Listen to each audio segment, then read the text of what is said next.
Gitapukan, giatangan o gihilakan sa libuan nga mga katawhan ang pag-agi sa funeral convoy ni Idol Rene Baterpunia, Mr. MVP, paingon sa Talakugon, Agusan del Sur. Taliwala sa kainit ulan o kaguot sa dalan, wala kini nahimong babag aron masaksihan ang iyang pag-agi. Taliwala nga wala na kini sa kalibutan og credit sa tag-iya.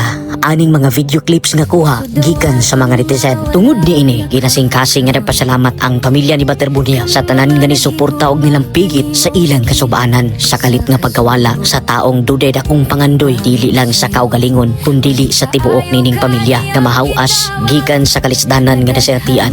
Siya gigugma sa katawhan, dili lang tungod sa kamaayon ni Mudula, dili lang tungod sa kahambol niini panahon sa pagdula, kundi mao ang iyang pagkamahigugmaon sa iya mismong pamilya. Kita usa adunay gigama og gihalad nga kanta para kang Idol Rene Baterpunia, Mr. MVP. Pahulay nga dayon, Idol Rene. Mong kasing-kasing hangtod sa kahangturan. Pahulay na Mr. MVP, ang imong ngalan dili gyud malimtan. Sa matag tulo sa luha nga mahulog karon, na ang gugma ug paghinumdom namong tanan. Ang mga jersey nga imong gisulog nagpabiling, panang nagsulog ni ini wala na dinhi.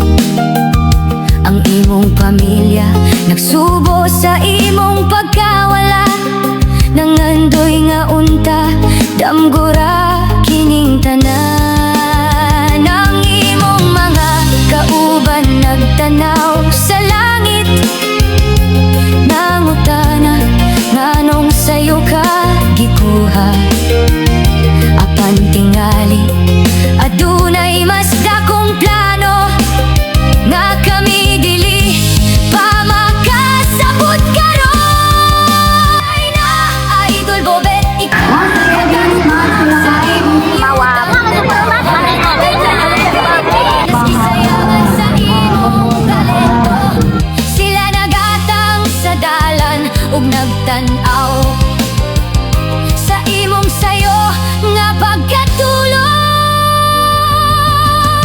Ang imong tingog sa hangin murag nagaingon, ayaw ka mo kabalaka. Kuyog ra gihapon ko ninyo sa